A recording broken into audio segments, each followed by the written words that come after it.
Գիտեք Տերը ինչ որ խոստանում է տալիս է։ Եթե դու խնդրում ես տալիս է, Հիսուսն ասեց, եթե երկրի վրա ապրող ֆիզիկական մեր հայրերը բարի են, որքան առավել մեր երկնային հայրը, արդյոք ձկան փոխարեն օձ կտա,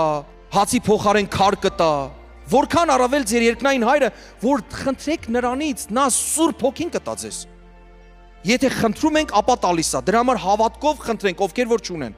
Իսկ ովքեր էլ որ ունեն, ես խնդրում եմ ձեզ, որ հավատքը ձեր միացնեք եւ խնդրեք, որ Աստված մի յուրատուկ լեցունություն պարգևի ձեզ։ Ձեր ներսում վառվի այն ամեն ինչ, որ Տիրոջից չի,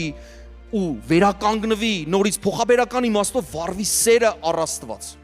Ամեն, դրա համար երբեք չսահմանափակես Տիրոջը։ Նրա հրաշքներն ու նշանները չեն կանգնել։ Շատ հարանվանություններ փորձում են այնտեղի վրա հիմնվել, որ ասում են, եթե մարգարեություններ կա կլռեն, բայց սիրելիներ, այնտեղ համեմատումը սիրո հետ, սերն է այնտեղ բարձրացնում, որ պարգևներից առավել է, որ եթե սիրող չլնես, իմաստ չունի, այնքան մարդիկ կան, որ պարգևներ ունեն, բայց սեր չունեն։